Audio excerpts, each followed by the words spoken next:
Rais wa Marekani Donald Trump ametishia kuchukua hatua za kisheria dhidi ya BBC kufuatia ukosoaji kuhusu jinsi hotuba yake ilivyohaririwa na kutumika katika makala ya Panorama.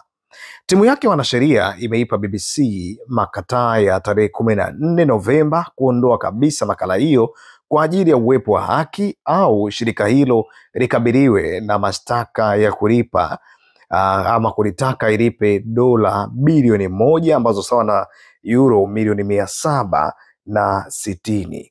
Taarifa ya ndani ya BBC iliyovuja ilisema kipindi hicho kilipotosha watazamaji kwa kuunganisha sehemu mbili za hotuba ya Trump ya tarehe 6 Januari 2021 na kufanya ionekane kana kwamba alikuwa akiwahimiza watu kushambulia ikulu ya Marekani baada ya kushindwa katika uchaguzi.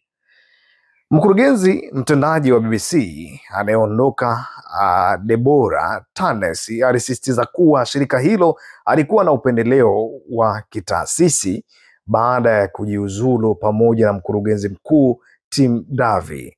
Kujiuzulu kwao Jumapili baada ya shinikizo kuongezeka kufuatia kuchapishwa wiki iliyopita katika mtandao wa Telegraph taarifa iliyoandikwa na Michael Prescott, mshauri huru wa zamani wa nje wa kamati ya viwango vya uhariri wa shirika hilo la utangazaji.